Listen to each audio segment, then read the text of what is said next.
fast the first half, I'm not going to lie. Oh, could be Wayne! I think I got my swagger back. Oh! I love it, baby! Them orange britches. Something about them orange britches. Tennessee wins! By Tennessee, Jawan Jennings. Jennings makes the catch. Ball hit high in the air into right field. Going back is Sayre. And Tennessee can say hello, win column. A grand slam in the bottom of the ninth. You can't draw it up any better. We just won a basketball game, and we're very happy right now. McGrath for the win. He got it. If you don't like college football and you watch this one, I'm not sure what your problem is.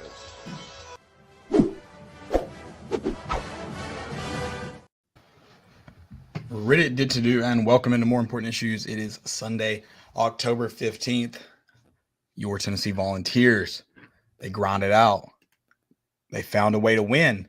They didn't just find a way to win. They found a way to cover. Oh, yeah. They found a way. You love to see it.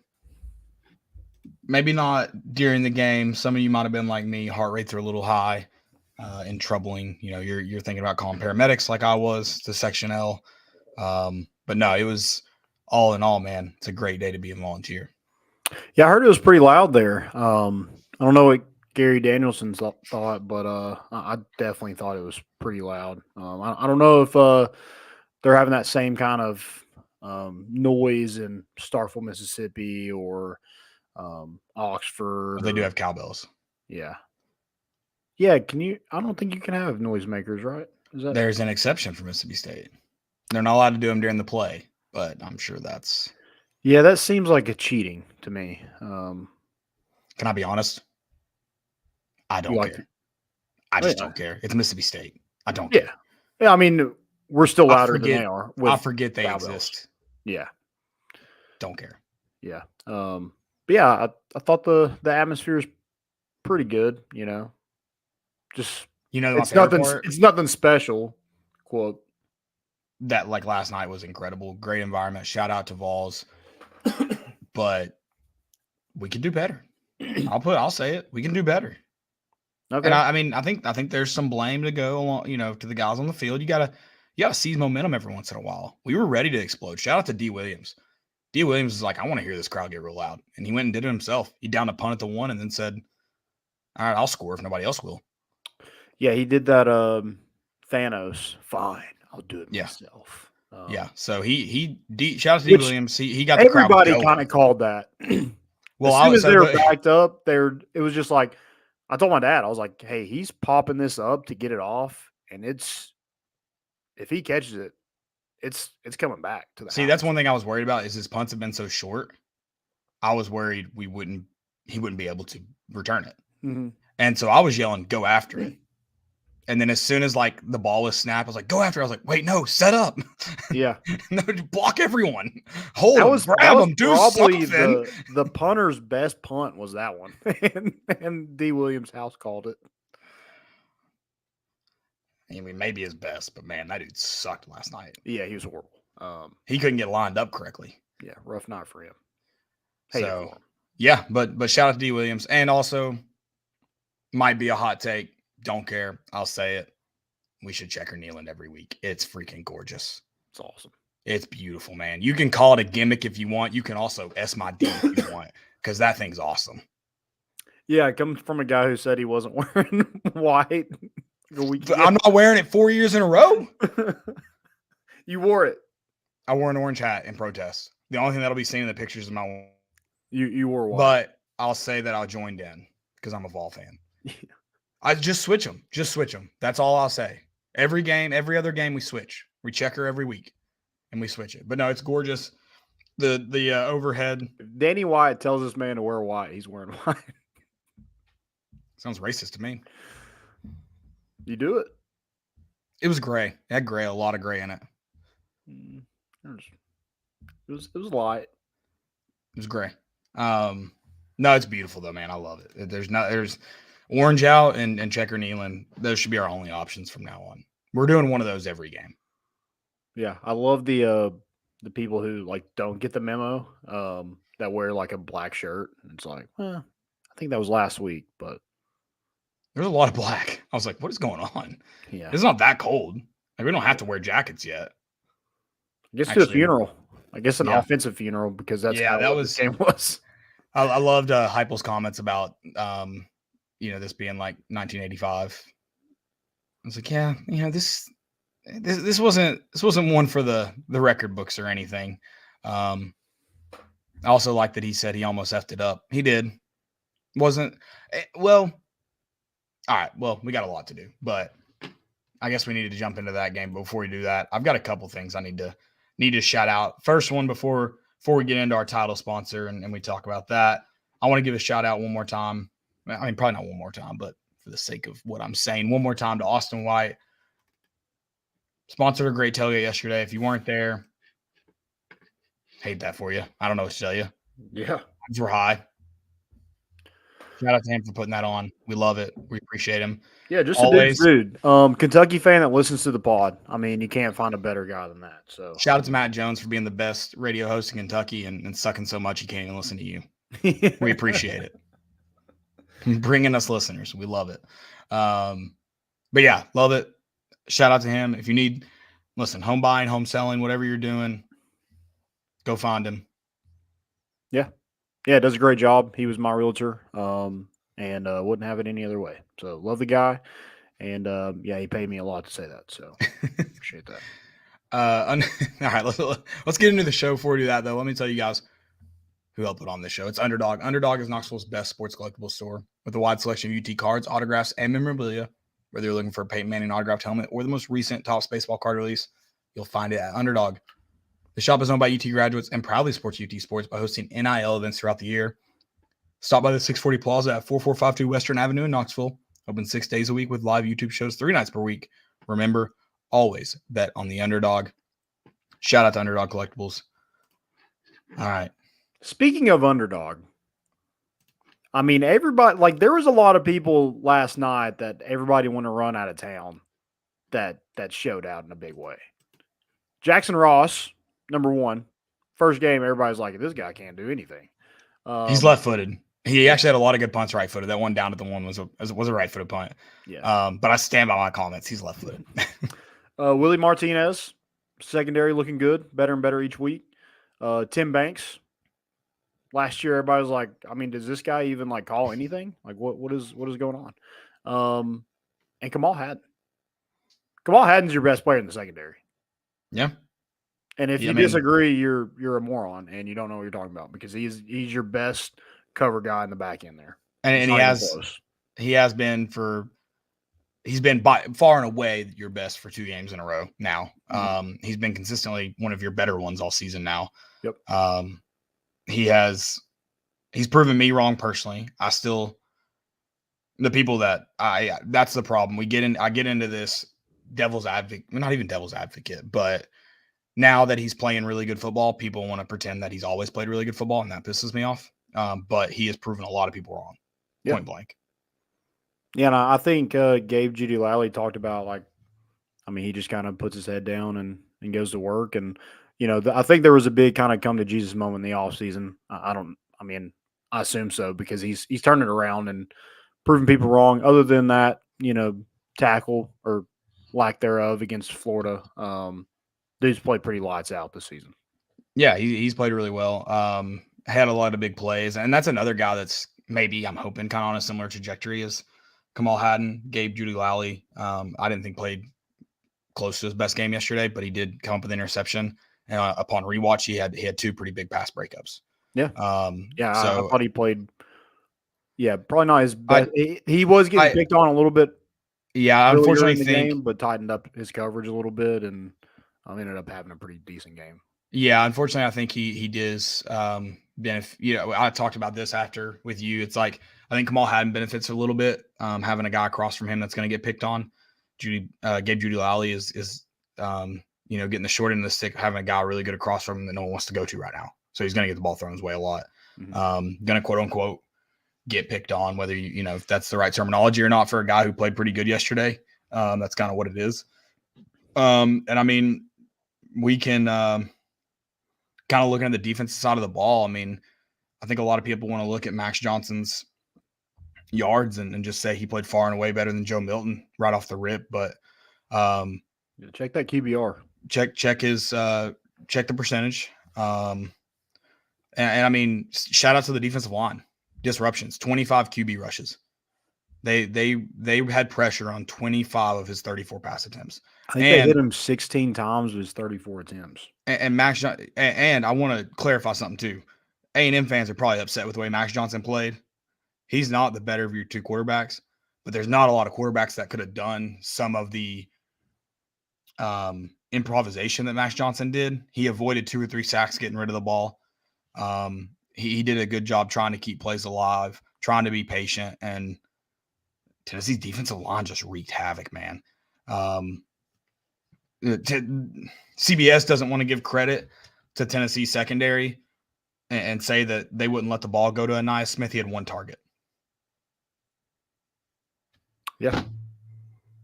They didn't – Bobby Petrino and Jimbo Fisher didn't just decide to stop throwing to their best receiver.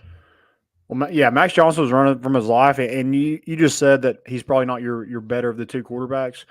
Connor Wegman gets killed in that game because he can't move. Yeah, Max Johnson is at least elusive, so he was able to get out of the pocket at times and try to make plays down the field, and at times he was able to do that. But I mean, he was running for his life. Yeah, and I mean, it's hard to do a lot when you're under that kind of pressure, and he thankfully wasn't able to do much of anything. He did score a touchdown with his feet early on in the game, first drive of the game, actually. Only touchdown on the day. So again, shout out to Tennessee's defense. And then, man, as disappointing as that drive after Tennessee's punt return for a touchdown was, it was massive for the defense to only give up 3 there rather than 6. So stand up to them for kind of that bend don't break mentality, but they did have to get right back on the field after. I know they only played 3 snaps, but you're still having to go right back out there, and it's a whole different drive. It's just a little bit of different mentality, and but they're able to hold them to 3, which is obviously very crucial to this final score. Yeah, I'm thinking this week. I don't want to get too far ahead of this one, but looking at next week a little bit, that Tennessee defensive line and Alabama's defensive line, that's going to be. We might be looking at another 20-13 game. In Tuscaloosa next week but Tennessee's, I mean, that defensive line is incredible. And they didn't even have one of their best guys in Omar Norman-Lott. But Karat Garland, on that 4th down, he absolutely blew up the center, which stepped on. It looked that was Bryson Eason. He got the guard. The guard stepped on his foot. Yeah. Okay, gotcha.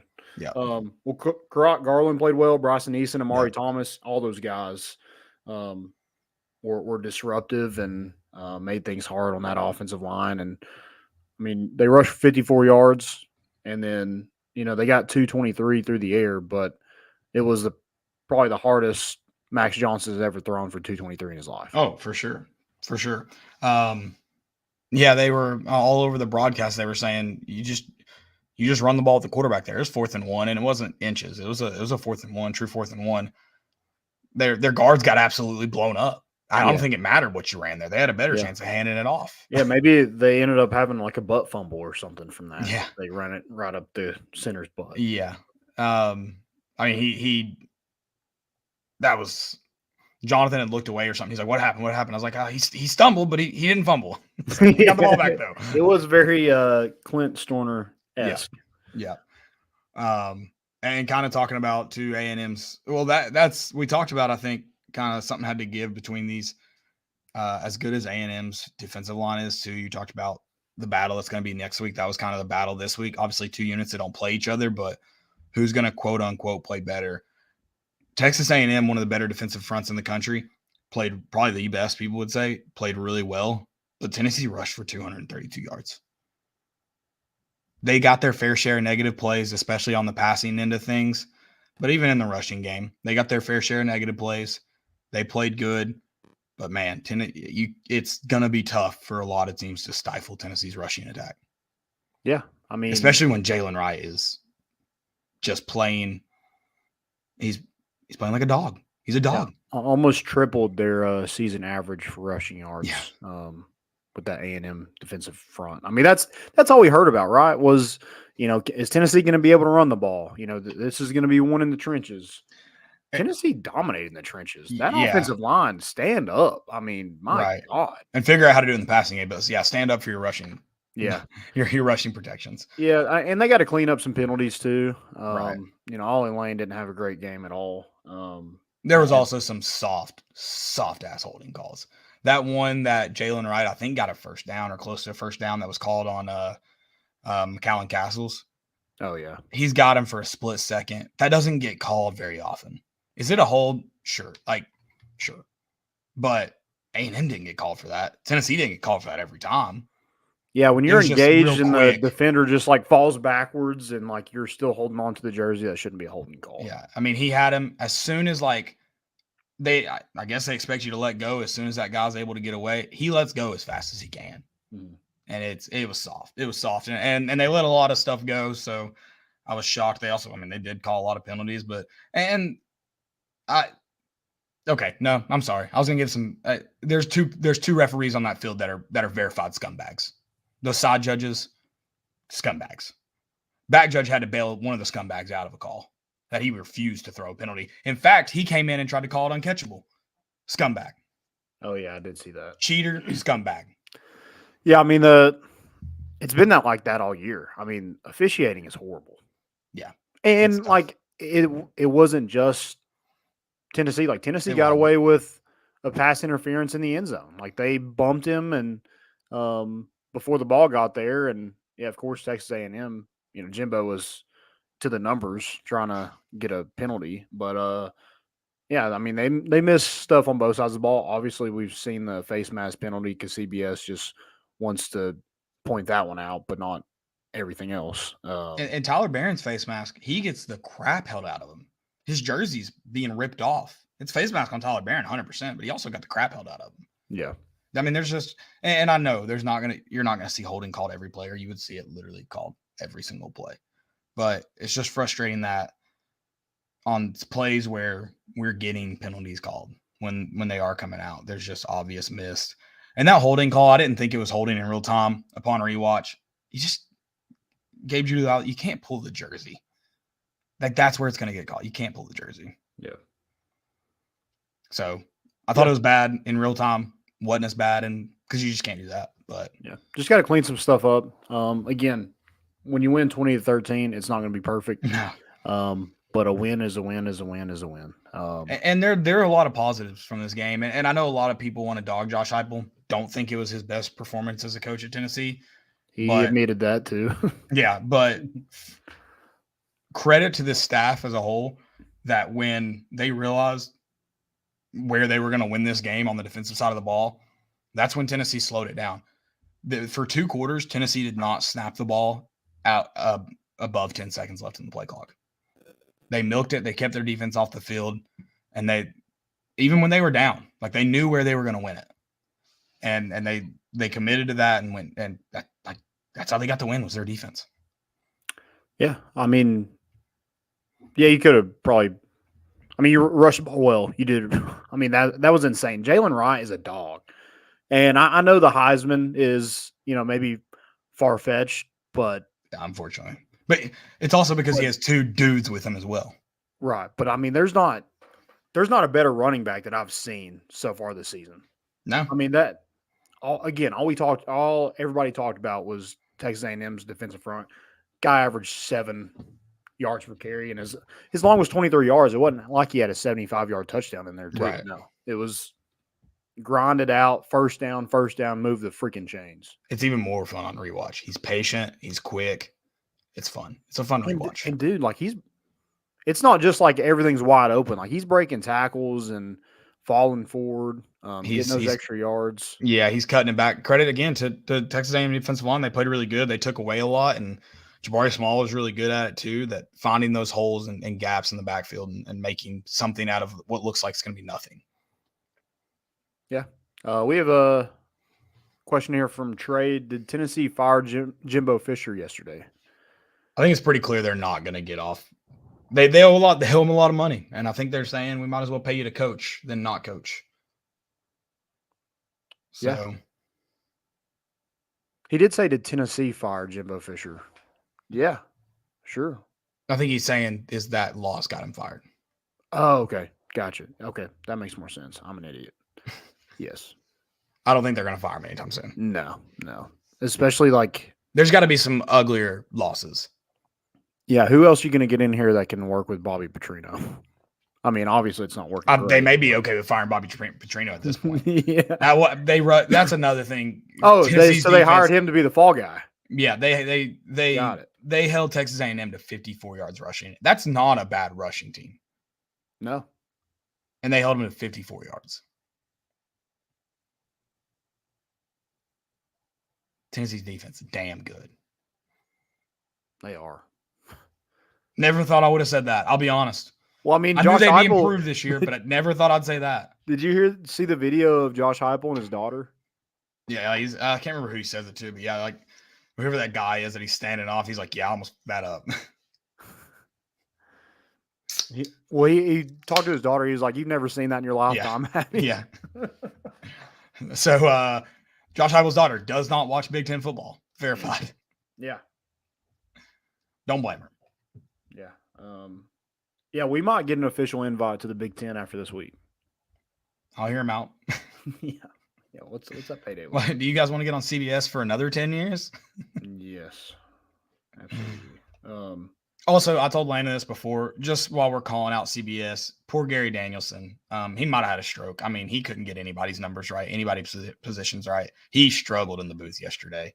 To Brad Nessler, it does matter if the person downing a punt it does matter if his foot is in the end zone, because if his foot's in the end zone, it's an automatic touchback no matter where the ball's at. It doesn't matter if he stepped into the end zone as long as he reestablishes himself. That's what you were going for. That you poorly explained. It does matter. Read a rule book, or, those officials that you bring in to verify that the officials are right. Just bring him in and he'll explain it to you. Yeah, he gave Gabe Judy Lawley like a different name. What did he say? Gabe Judy Ali? Yeah, Gabe Judy Ali. Yeah. Muhammad Ali's famously Muhammad Ali's son. Yeah, gave him a different religion in the process too. So shout out. Yeah. Yep. That's it might have, I'll have to go back and clip maybe some of my favorites of that. But Brad Nessler going on for 3 minutes and explaining a rule incorrectly was one of my favorites. Also incredible that he did not step in the end zone. Yeah. I mean, that much. I mean, and incredible for them to spot the ball almost at the 1 yard line. Do we think D. Williams is 2 feet wide? Yeah. 2.5 feet wide? Probably not. I don't think so either. Yeah. So that means if his foot's almost on if his foot's almost on the goal line, he catches it there. We're talking half yard at best. Mm-hmm. So are we thinking? So D. Williams basically gave himself an assist for a touchdown. Correct. Okay. It was a hockey assist. He passed first, defense passed second, back to D. Okay, so pass to assist. Yeah. Okay. Yeah, to get that teammate grade up. So he got 3 points for that. Okay. In hockey, yeah. You get a point for an assist in hockey. Also, the Kamal Hadden pass deflection on third down was huge in that too. Yeah, huge. And that was the one I was thinking of early that I was like, that was Gabe Judy Lawley that had a big one on third down. Kamal's was on third down as well. Yeah. But Gabe Judy Lawley had a huge one on a second down that I think kept him at third. It made it 3rd and 18. Yeah. I just think that defensive run just sets the tone, and then everybody else follows. And last year, you just didn't have that. You didn't have – I know Byron Young was really good, but it just didn't – it didn't have the same kind of impact that James Pierce and Tyler Barron and Amari Thomas are having right now on that whole entire defense. Yeah, and Tyler Barron played really well, not only coming off the edge in that little cheetah package that we bring in on third down and for some reason take Amari Thomas off the field. I won't get too much into that, but for someone who's we bring him off the field, but Tyler Barron played really well on the inside too on those third down packages. He was partially responsible for that non-Roman Harrison sack. He makes Max Johnson step right up into that, and Roman Harrison just bullied the right tackle. Yeah. And then James Pierce, I mean, he dominates tackles. In any form or fashion. Yeah. He'll bend around you. He might swim move you, or he'll just bully you. Or just throw you over with one arm and make you hold him, kick around. You choose your demise, and James Pierce will give it to you. Yeah. I mean, that one, he didn't even touch Max Johnson. He just shoved the freaking tackle into him and knocked him over. Yeah. What's the how have we not gotten a Pro Football Focus grade for him? Also, speaking of which, let me let's see what this was again. I do have some Pro Football Focus updates for you. God bless. Yeah. They're gonna block you. No. This is actually like I'm giving them credit for this one. Okay. Yeah. So Max Johnson was pressured 25 of 35 dropbacks and hit 11 times. Their highest grade for an offensive lineman yesterday was 59.8, and it was their right guard. So their overall pass block grade was 21.6. Tough day for the Aggies. Yeah.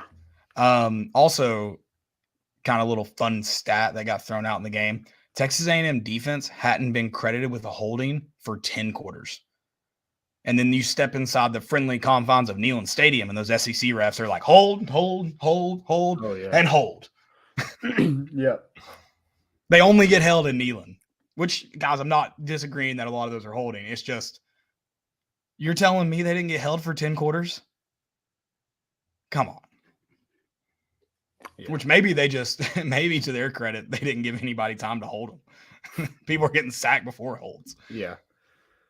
They weren't even getting off the line of scrimmage. Right. So that's another little fun tidbit for you there. Yeah.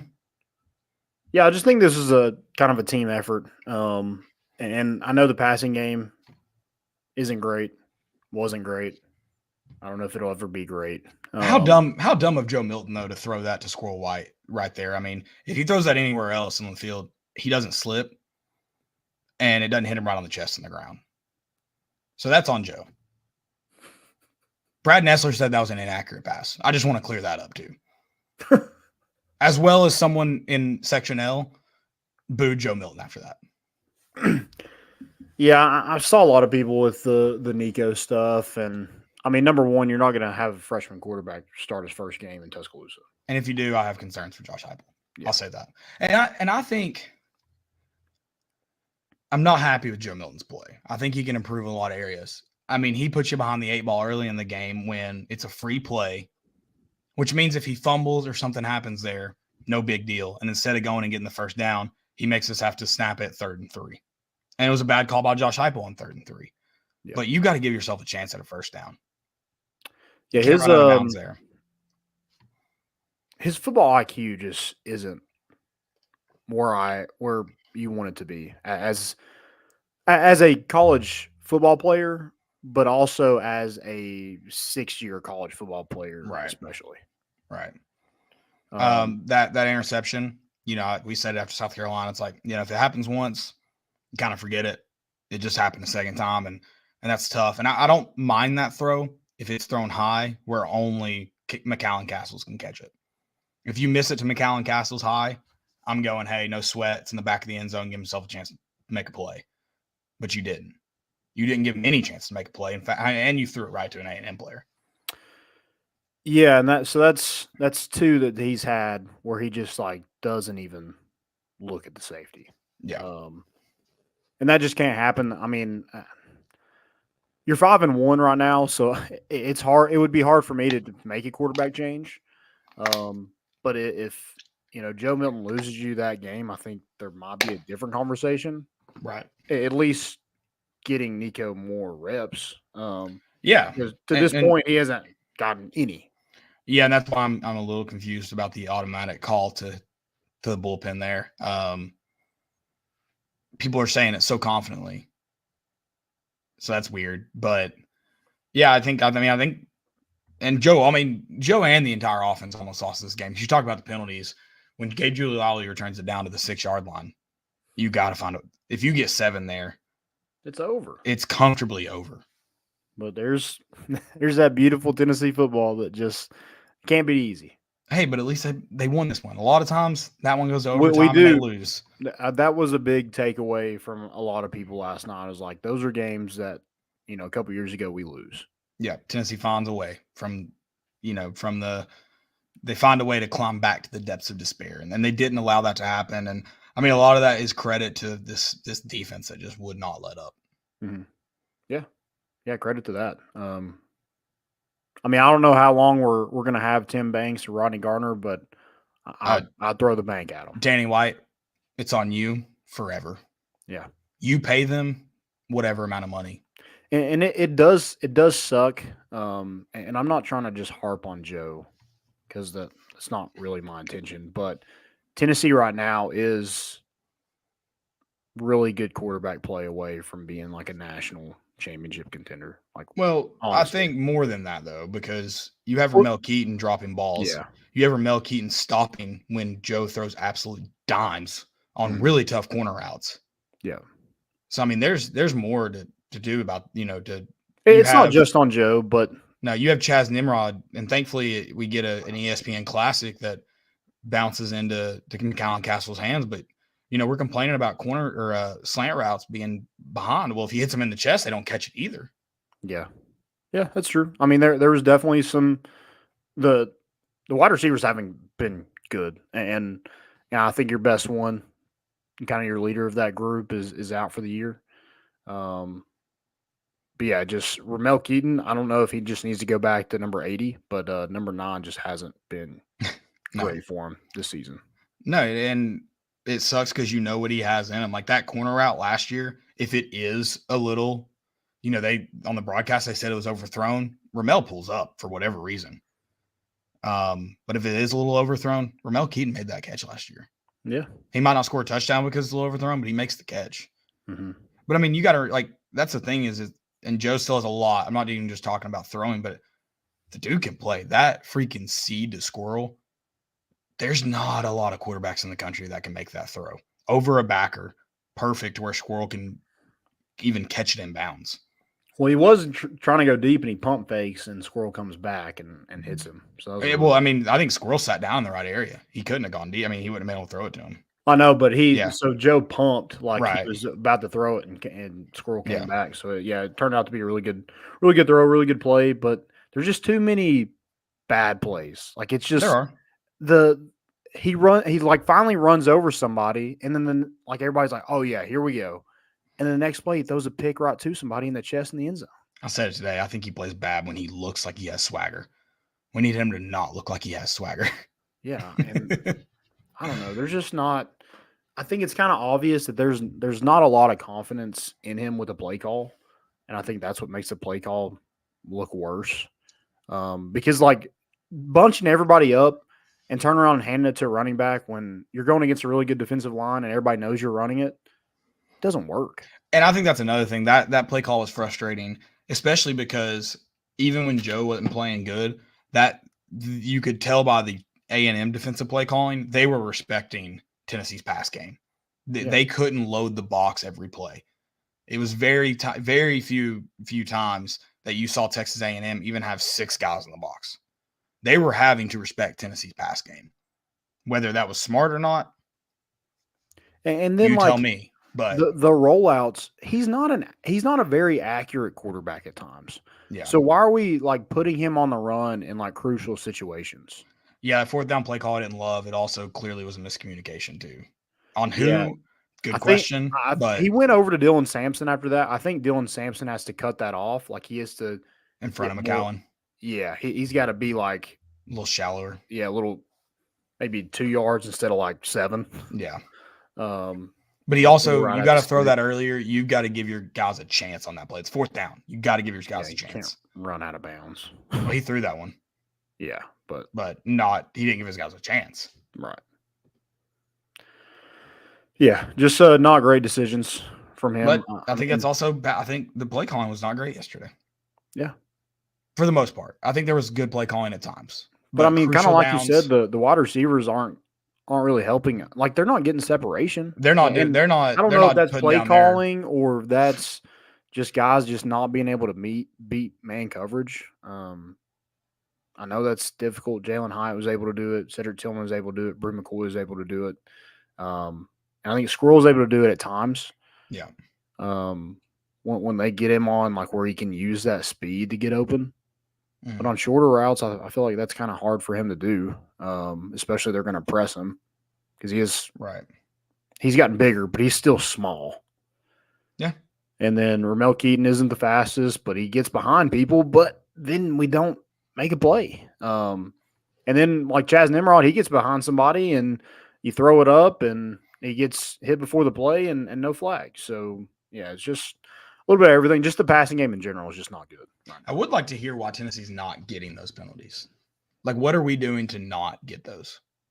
Because the same action from the DB, that backhand grab on Tennessee's front arm, is it happened twice, no penalty. And I don't know what's happening. Yeah. I mean, the one in the end zone, I think is it where Ramel stops? No, Ramel, it was early in the game. Ramel got grabbed, and then later on, Chaz Nimrod got grabbed. It was the same. There was same one grab. in the end zone where somebody got hit before the ball. Oh, that was Nimrod. And that one, I don't love because the guy never turns. But it's one of those bang ones that's probably like ball was arriving when he made a play, but he never turns his head, so that normally gets called. That one I'm not as upset about. Yeah, it looks worse on replay because you slow it down. Yeah. But it is a bang play, and I'm asking, my question is a lot of times you see that flag thrown and they say, well, there's the DB never turned his head. He wasn't playing the ball. That DB never finds the ball. He's just playing the receiver.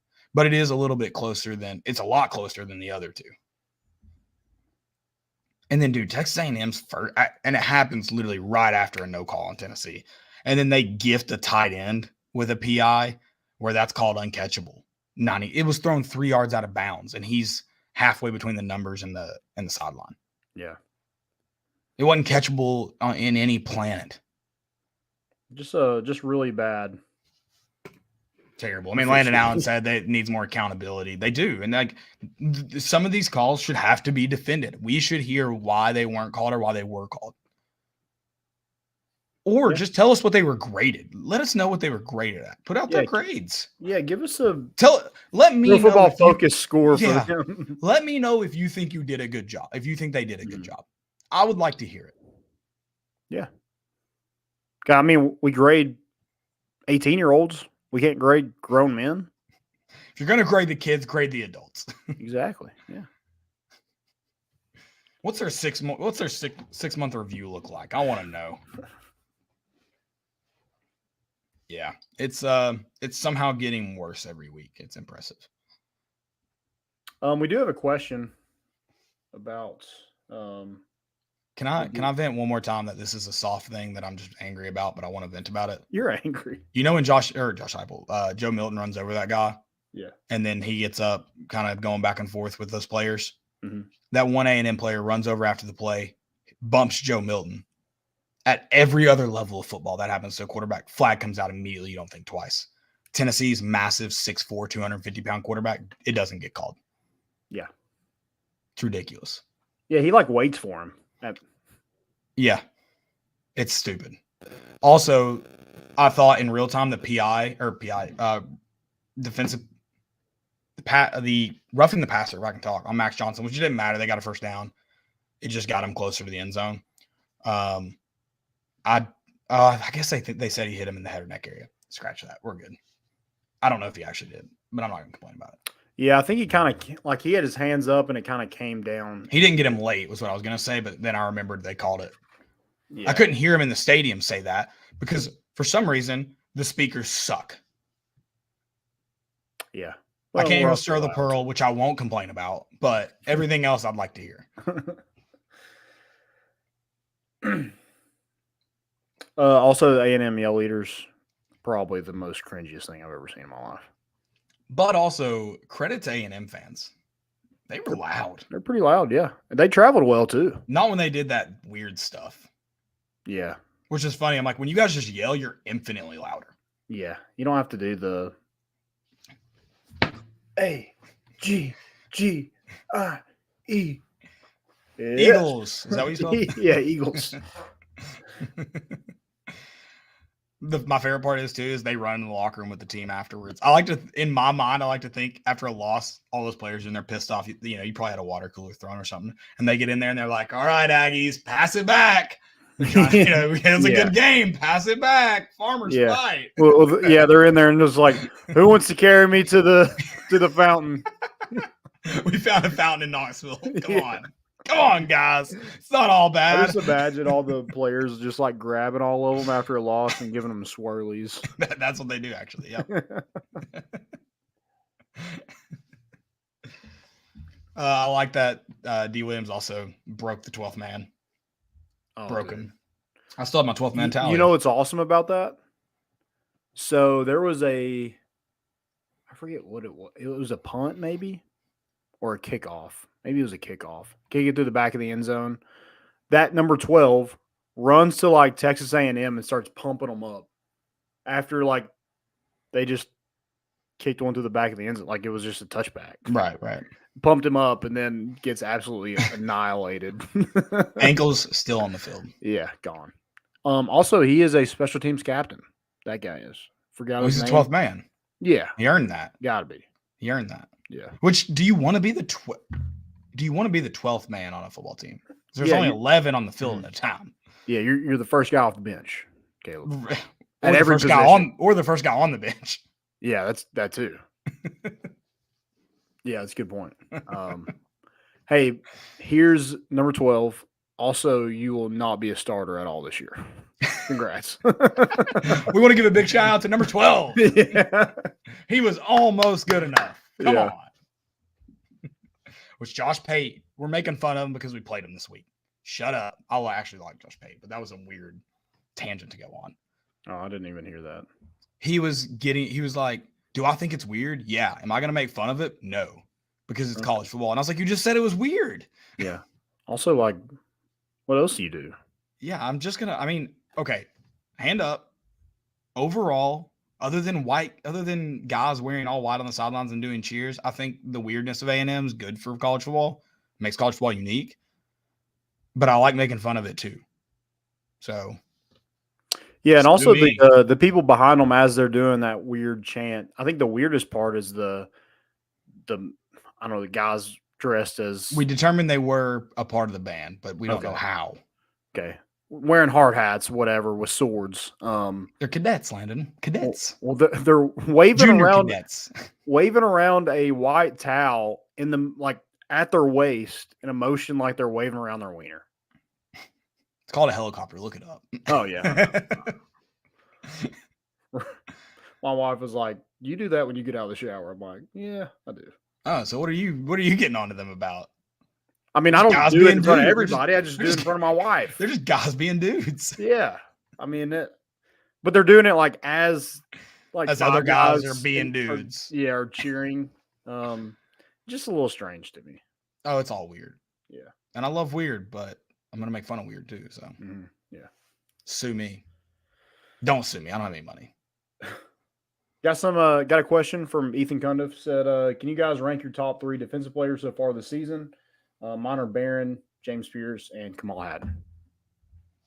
James Pierce.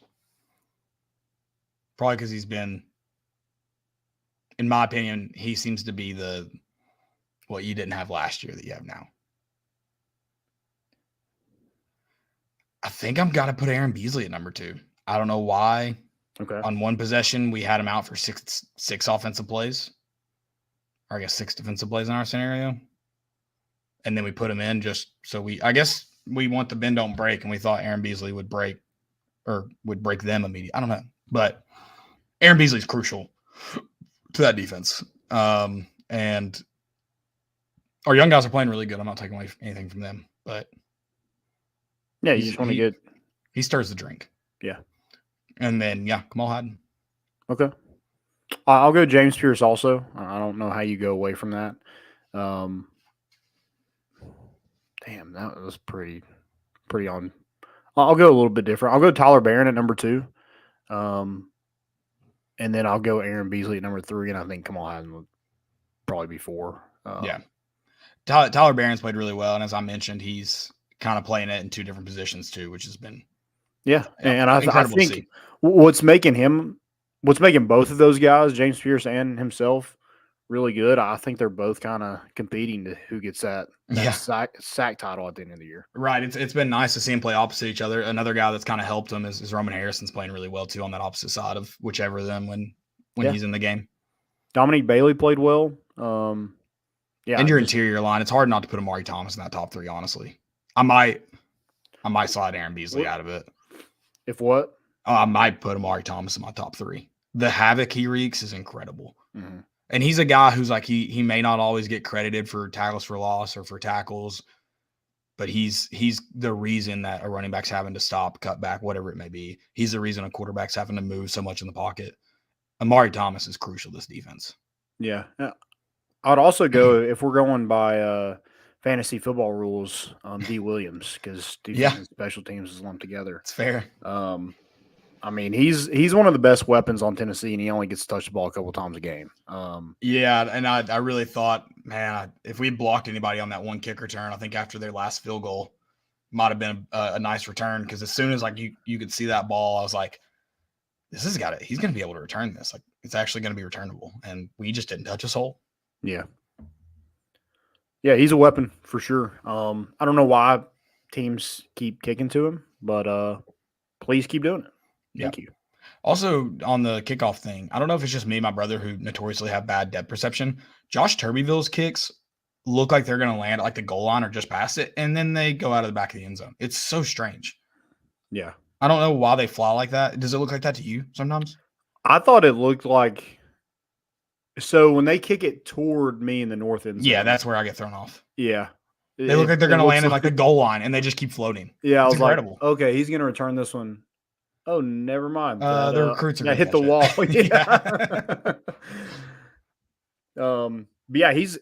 shout out to him too. He's been after that first game, he's been really good for Tennessee. Yeah. Have we talked about this? Has he kicked one out of the stadium or out of the field of play yet? He's probably had some that are close. Yeah. I really want him to. I want to see that. I don't know if I've ever seen a Tennessee kicker do that. Charles I've never seen anybody do. I don't know if I've ever seen anybody do that. All of our kickers are playing lights out. I mean, Charles Campbell missed that 51-yarder, but I did not like that. The wind was just nasty yesterday, man. Well, I mean, so we do that on like 4th and 2 or 3, and then 4th and 7 we go for it. And it would have been a 47, 46-yard field goal. Yeah. Which I don't know if I would have loved that in that wind either.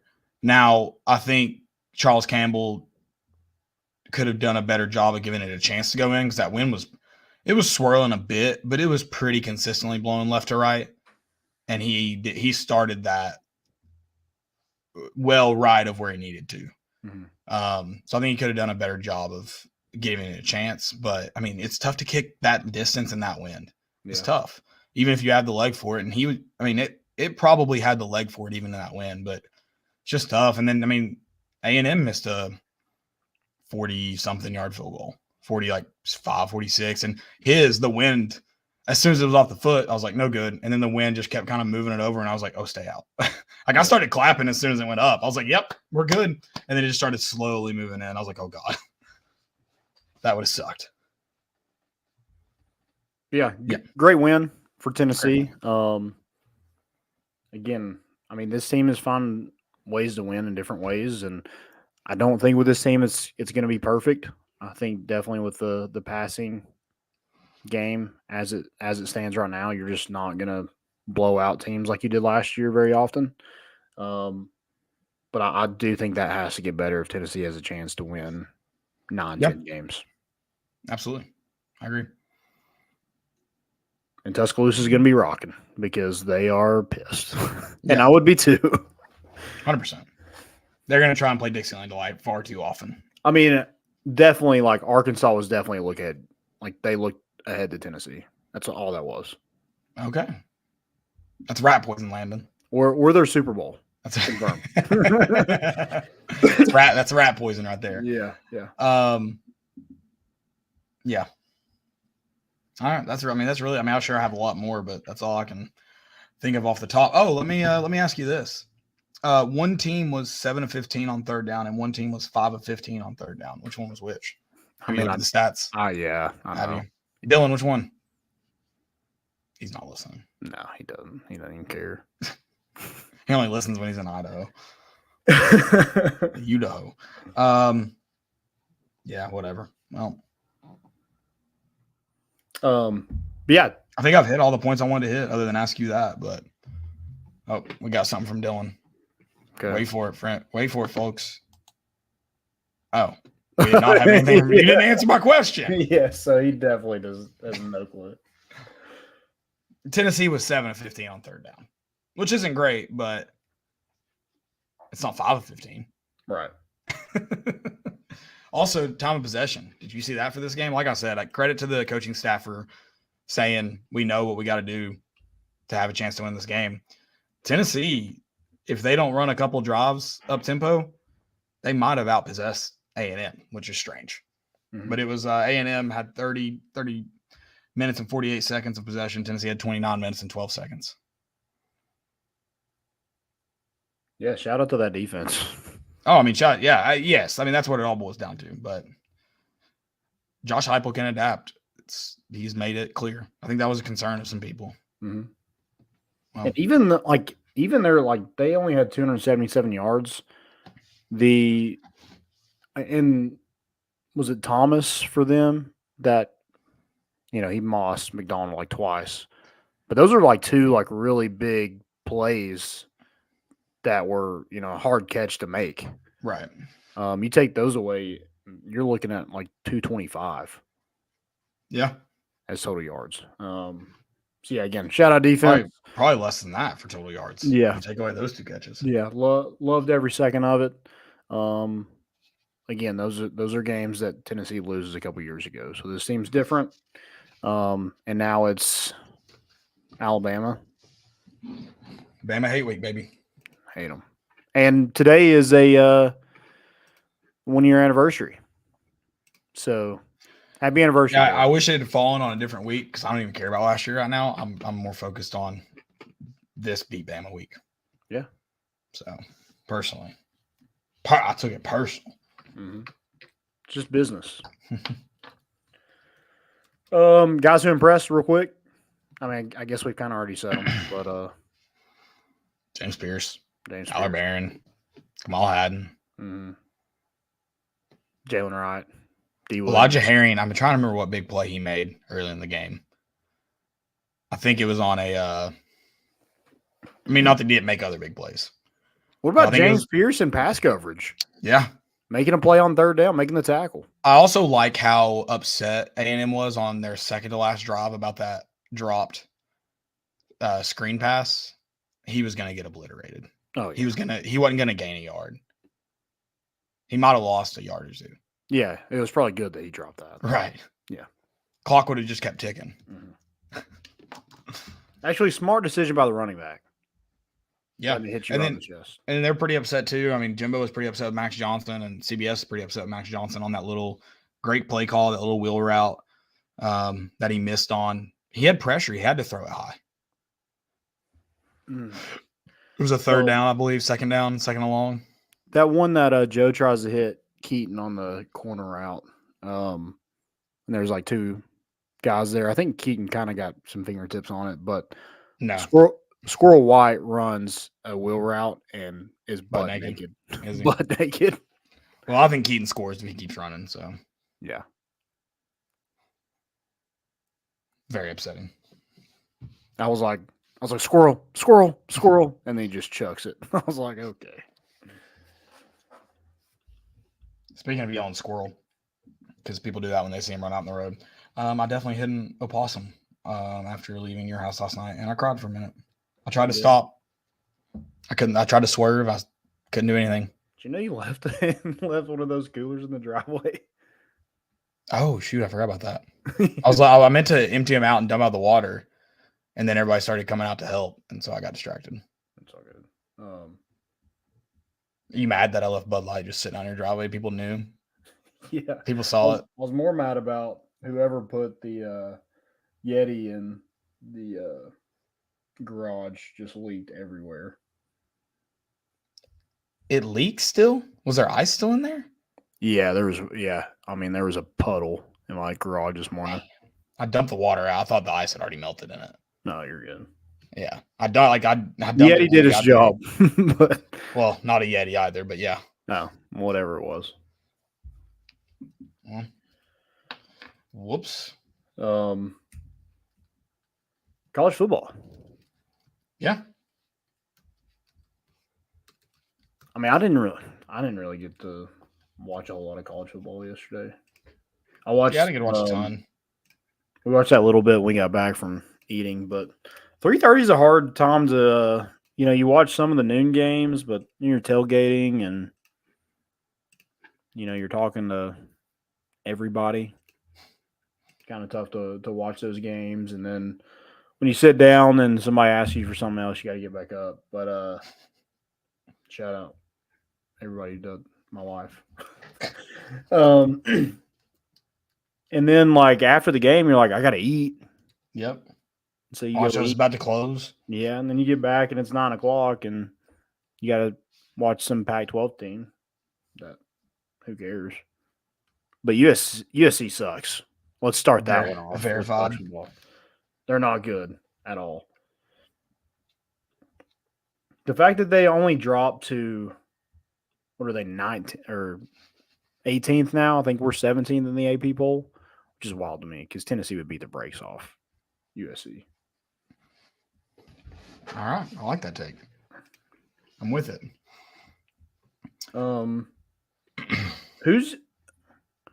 If you could rank the top 5 teams in the country, don't worry about record, just top 5 teams, what are you doing? Well, I mean, what do you mean don't worry about record? Well, I mean, like, who are the best 5 teams in college football right now? I guess record counts, but like, if they've lost a game, you can still put. Right. I don't know. It's because it's hard because I'm like, I don't really truly believe it's North Carolina, but they've been one of the more impressive teams. But I mean, I think the top 5 is pretty dang close to like what it is right now. Georgia, Michigan, Ohio State, Florida State, and Washington. I guess pretty close. Like you could flip a few of those.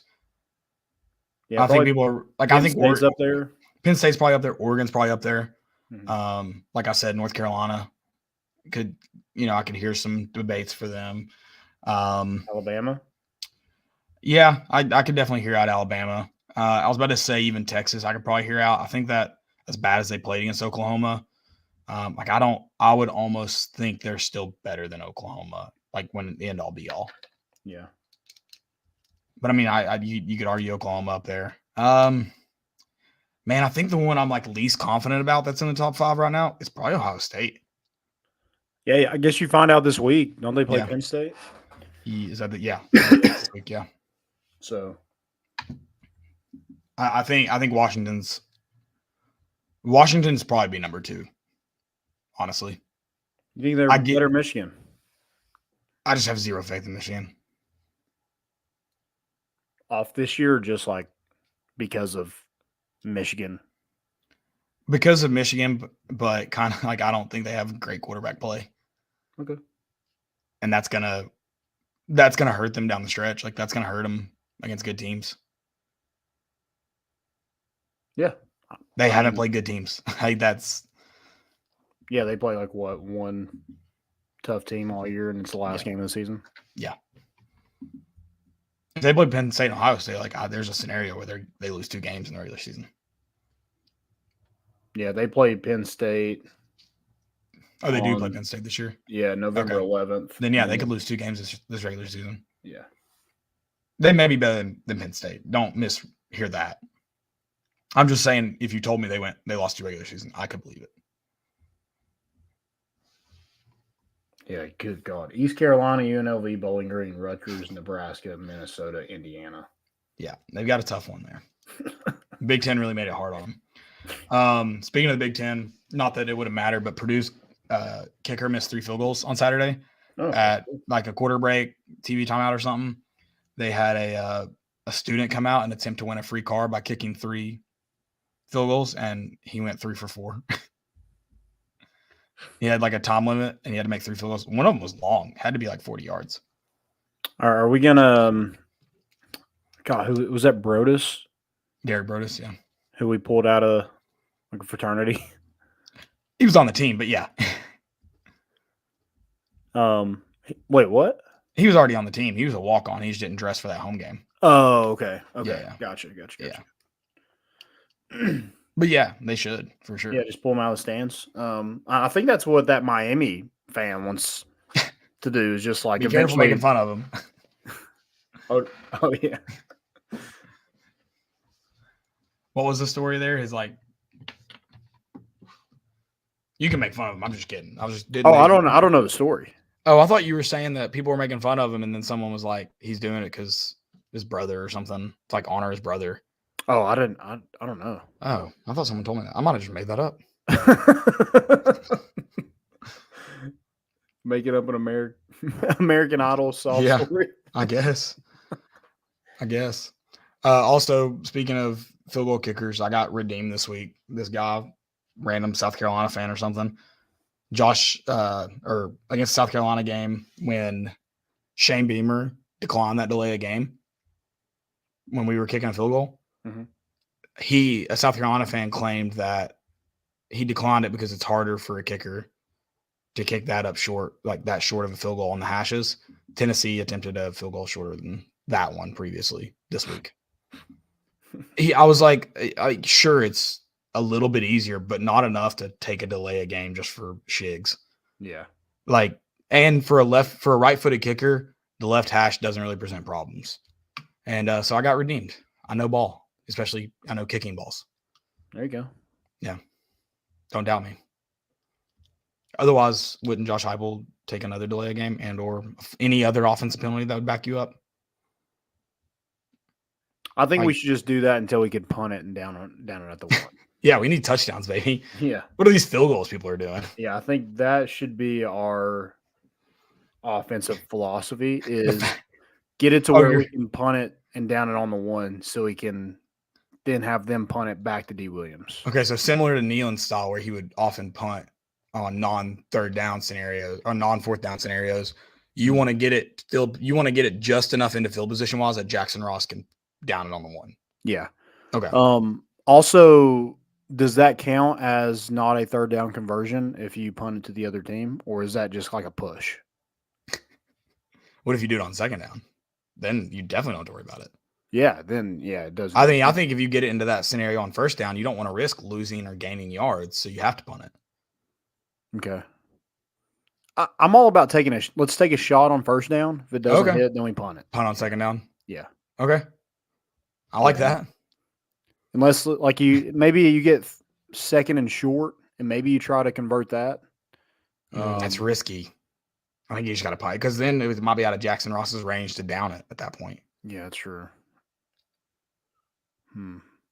Maybe we should just put D. Williams on offense. So see what happens. That seems too easy. I like your strategy better. Okay. That Oregon-Washington game, that was fun to keep up with. I wish I'd gotten to watch all of it. That would have been nice. What happened to the glory days of Pac-12 after dark, man? Yeah, well, that was a beautiful 10 p.m. kickoff to happen. Yeah, why is that not a 7 o'clock game? 10 p.m. It should be dark on the West Coast when they kick that game off. Yeah. I should have seen the final at 2 a.m. That's on ESPN. Yeah. That's on them. It's garbage, man. Oh, all these other teams are going to different leagues. We've got to start showcasing them actually now. It's ridiculous. Yeah, I might cancel my Disney Plus subscription just because of that. Out of protest? Yeah, it's Pat McAfee's fault. Cancel Pat McAfee. Yeah. Or it's Desmond Howard yelling Phoenix energy. Big Phoenix energy. Yeah, big Phoenix energy over and over again. And he put an emphasis on the X. Big Phoenix energy. I'm not saying penis. Yeah, we get it, buddy. You're saying like penis. I think that is Pat McAfee's fault. He made Desmond Howard have to do something weird, and Desmond Howard's too weird to do weird stuff. Yeah. It's like it was very it was very cringe-worthy. I mean, like, wow. Tough scene for Dez. Yeah. He And just like he was listened. trying to get a chant going, but it was so offbeat and like didn't make sense that everybody was just like, yeah. That go. mascot definitely had no clue what was going on. Oh yeah. He was like, penis? yeah, he's like, wait a minute. Are we cheering for this? Is that what we want? We want big penis energy? Speaking of how bad Texas A&M is, Miami's worst. How did they lose to them? I don't know. Yeah, Miami is not good. I'm glad that ship has sailed. I'm tired of hearing about them. I mean, that's what they do. They get hot in the summer. They get like all these recruits come here for NIL and all this, and then they have a few good games to get more people committed, and then they're just like, oh, well, pack it up. Let's start recruiting again and forget about the season. I just remembered that one of my friends was really high on Mario Cristobal because he had swag. So I got to find that real quick, get us a good screenshot and send that over to him. But hey, I'm glad they have swag. Yeah. Props to them. You got to have something. Mm-hmm. Is Duke still pretty good? They won 24-3. They're not bad. Better than I thought they'd be after the injury. They're ranked ahead of us. I don't love that. Yeah. Don't love that. Oregon State beat UCLA 36-24. I mean, did Dabo Swinney just not know how to use DJ Uyunglele? It's like he's playing well. Yeah. I mean, he's playing a lot better than he ever did at Clemson, and Clemson doesn't have hardly anybody. And I would think in the Pac-12 is a lot better conference than the ACC. I think I think it's just one of those benefits. I think Dabo's obviously good enough. Like you've seen good quarterbacks come out of there, but it's just one of those things. Like for whatever reason, Dabo couldn't adjust to him. He couldn't adjust to Clemson. Like they, it's just a good change of scenery for him. Yeah. Also love that this was everybody just kind of flip-flop what they did last week. Like Pittsburgh beat Louisville 38-21. Louisville beat the brakes off Notre Dame last week, and then Notre Dame just demolishes USC. So I'm sorry, I'm reading this, I'm looking for it. I think I'm the reason we lost to South Carolina last year. Matt Art told me that we would lose to Florida, and I said we lose to USC Junior or Mizzou before Florida mark it. Damn. Oh, I'm an idiot, aren't I? I was right, but I'm an idiot. Why did I say that? I mean, I know why I said it. That's a Tennessee thing to do. Go take care of business and then lose one you shouldn't. Yeah, appreciate that. Yeah. I mean, I've been a fan long enough, man. I know how these things go. Yeah. Zach Bunch says, if you can't win, why not be swagged out? Yeah. But we did talk about Joe Milton probably doesn't need to have swag. Yeah. He gets too amped up and in the moment. He's got to settle back down. So maybe after he runs over somebody, maybe we have to like run the ball. Maybe don't let him throw one over the middle. Yeah. Maybe they thought it was going to be an overthrow. Maybe he was trying to throw like a crossing route, like right over the linebackers, and it just sailed on him and hit that safety right in the chest. I don't know. What would you do if you were Mel Keaton? Would you go back to 80 or not, or stay with 9? 100%. I'm practicing at 80 this week. Yeah, I'm at least more. I'm practicing at 80 no matter what. Whatever I wear on game days, I'm at least practicing at 80. Mm-hmm. Yeah. Alabama, not great. 24-21. Arkansas is a bad football team. Again, that was a look-ahead game to Tennessee because Super Bowl, but still. Yeah. Oh, Washington State, number 19 team gets beat by Arizona, 44-6. How does that happen? The same way Louisville lost to Pitt. Got dog stomped by Pitt.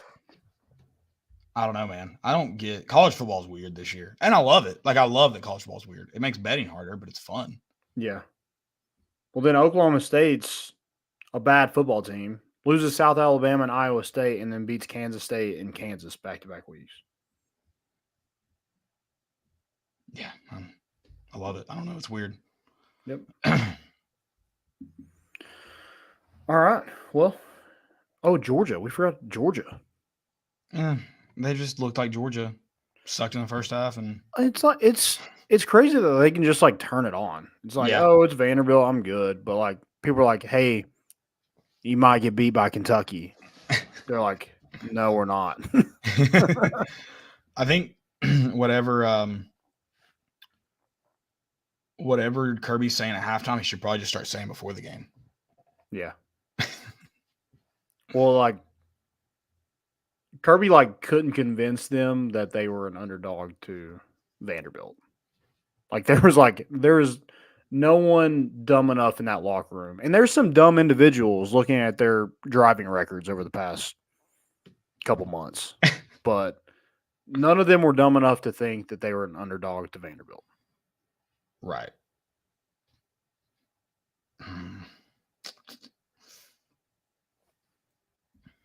That's all I got for. I think Florida State's still pretty good. What did we go? I went 2-2. I went 2-1-1. Okay. First push of the year. What did Joe go? I don't know what Joe's picks were. I'll see if I can find them real quick. I also don't know what your picks were from the previous week, so y'all need to update those and get on that. Dylan did. Okay. I honestly don't even know where it's at, if we're being completely honest. In the Google Doc. Yeah. You're the only one that doesn't have access to it. So who's in the wrong? I don't have access to it? You claim you don't know where it's at. You don't have access to it, but I've seen Dylan and Joe log into it. So they have Where access. is it at? In the Google Drive. The podcast Google Drive, where all the podcast stuff is. I don't really know where that's at either. It's on Google, Landon. I'll Google it and see if I can. Golly, dude. I was gonna look up Joe's. I'm gonna send you an email for it right now. Okay, yeah, just do that. I mean, God. He said Washington -3. That was a push. He said UNC -3. That one. Florida, South Carolina over. That hit. He said Duke, NC State. What was that score? 24-3. He wanted the over. Yeah, that didn't hit. You have access to it. Go to Google Docs. It's there. It says college football bets. So Joe also went 2-1-1.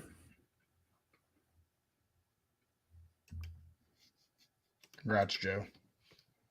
So nobody separated themselves this week. But I'm almost back to 500, so we're good. So what am I at? I don't know because you haven't updated your thing. Oh. You are current. I know you're before this. What did you say? You went 2-2? Yeah. 18-9. 18-10, I think. Okay. I think. Don't quote me on that. And Joe's a lot worse. No, not a lot worse. He is 11, 12, 13, 13-1. Is that right? That doesn't look enough. 11. He is 12, 13-1. Me and him are. That's all right. I'll figure it out. Okay. Y'all are close, right? You two? Yeah, actually, sorry. Okay. Let me do this real quick. Since you need to know right now, Landon. I like to be in the know. Yeah, but I'm giving you the information to do yourself. He is 14, 13-1, so he's ahead by one game on me. Gotcha. Dylan's 22-6, so if you're not picking Dylan's, you're a moron. You would be making money this season. My first stupidity is going to be Shedeur Sanders. Okay. He did a, I don't know, he did his merch shop link during halftime. He put up shop now, and it was during halftime of the Stanford game, and they end up losing in overtime. Well, I don't think he runs the Twitter account then, but yeah, that's still a bad look. Yeah, not great to just drop that. Whoever's running that account, idiot. Yeah. Also, did you say stupidity? No, that was a fail. Okay. You don't have any most importance? Or are we just going straight to fails? I did say stupidity. I was just like in on it. Yeah. So, it took me a minute. I haven't been on Twitter a lot this weekend. We had a long weekend. We did. I do have Nick Saban. He had something to say about KJ Jefferson. He said when a QB can make a college football player, can make a major college football player and sling him off like a gnat on a cow's ass, that's one of the most impressive plays I've seen. Wow, I think I'm fairly country and or like in tune with country sayings. I've never heard that before, but I kind of like it. So I'm going to try to work that into my vocab. Like a gnat on a cow's ass. Yeah. That's very fart in a skillet-esque. Maybe fly on a cow's ass. I might have heard that before. Fly on a horse's ass. I think he just made up his own, though. Okay. But I like it. Yeah. I mean, you see those cows' tails just, slapping. They're working, man. They work. It's kind of weird that they slap themselves. I think it's kind of sexy. Is that a mating call, or are they actually slapping gnats? Yeah, I'm pretty confident they're slapping gnats, but I don't know. I could be wrong. Flies. Sorry. Yeah, not gnats.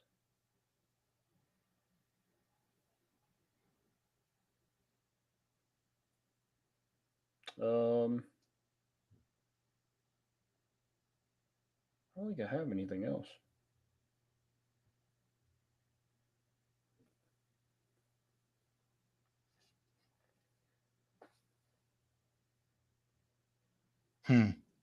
I'll go to the tailgate.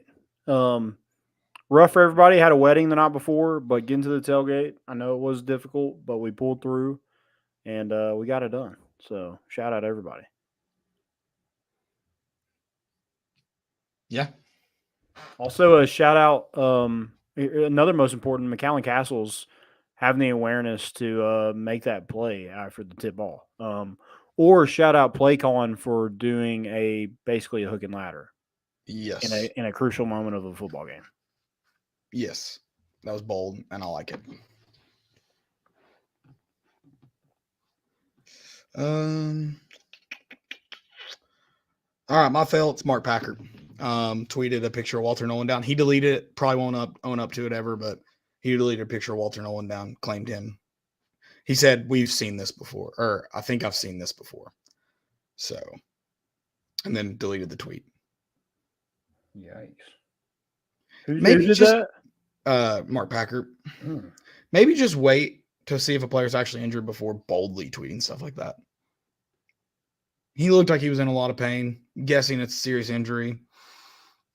Yeah, maybe just hold off next time.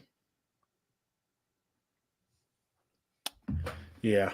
Also, I hate that our fans claim that the reason they boo players, even if they actually might be injured, is because of Ole Miss when our players do the same thing. Yeah, we do it on PATs. We did it Saturday night. It was when they were moving on their last drive of the game. They weren't subbing. We had a guy, I can't remember who it was, asked for a sub. Next play, he's down. Yeah. He gets subbed. If other teams are going to do it, you got to do it. We might as well, yeah. But just quit booing injured. It is the most violent sport on the planet right now. Quit booing people when they're injured. Right. Because most of the time, they are actually injured. Now, when a player goes down, like, obviously looks at the sideline and drops, I'm okay with it. But, like, can we just be, like, we boo guys when they don't get up from plays. What are we doing? And then when they get carted off, then we stand up and clap for them. Yeah. It's just like, what? It's so annoying. I mean, I guess these people just don't feel bad because, like, I did see someone owned up to it, and they're like, I booed him, and, I shouldn't have done it. But I think most people are just like, nah, it's not, it's not my fault that I booed him, which is an interesting take. But yeah. Also, most important, Eric Berry. Inducted into the College Football Hall of Fame, and good to have him back on campus. And also them briefly playing. Yeah. Love the third Boys. quarter song. Yeah. Also, I got bad news for everyone else to change it. I was in the stadium Saturday. It might not have been 100,000 people singing it. It was pretty dang close. That place loved it. That place ate it up, man. Yeah. We're eating out of Garth's palm right now. They're not going to change it. Yeah. So stop tweeting about it. Yeah, and you can't just like, oh yeah, that was a bye-week topic for sure. They even played Revival, and it just didn't get the crowd going, man. It's too niche right now. Yeah. I don't disagree. It's a great song. Yeah. But Garth, man, he covers all sectors of the universe. Mm-hmm. I mean, to be fair, he was a rock star at one point under a different name. Like he's done it all. Yeah. What was his name? When he was like a goth rock star. I don't know. It was a little side project. Hold on, I'm going to look that up. Did you not know about this? I didn't know about that, no. He had an alter ego. It was Chris Gaines. Chris Gaines? Yeah, he was a dark-haired Australian rock star. So is Garth Brooks not his real name? No, I doubtful, but Chris Gaines isn't either. This is Chris Gaines, a.k.a. Garth Brooks. Yeah. Honestly, that kind of makes me want to change it a little bit to change the song. Well, we're not playing Chris Gaines music. We should. It's about like Spooky Rocky Top. We do Chris Gaines. Chris Gaines sings Spooky Rocky Top.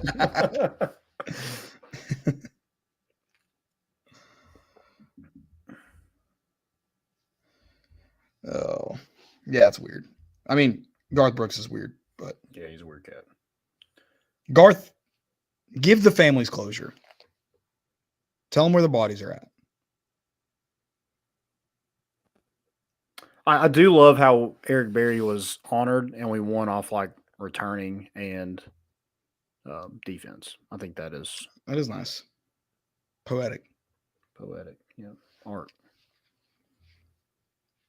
I did want us to maybe let the announcer finish his spiel before we started the Eric Berry chant. That kind of sucked. Yeah, it was like we couldn't wait anymore. It's like doing the U.S., which, I mean, that spiel was way too long. But yeah, he had a lot of accolades that he had to read off. Well, I mean, I feel like, you could have just simply gone with it. Like, they had to talk about how Donde Plowman was down there.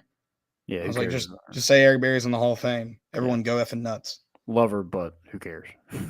She shouldn't be mentioned in that. She's always on the field with somebody that's... Which I'm not complaining about. No, yeah.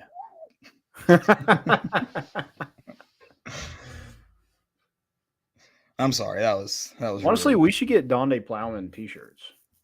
I'm down. We are officially the Donde Plowmen. Oh my god, I don't know. That's our fan section. Is it really? Yeah.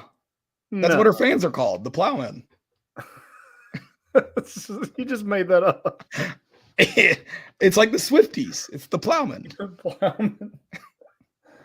Farmers fight, Landon. Yeah. I don't know if that's going to go well, but... Why? Sure. That's great.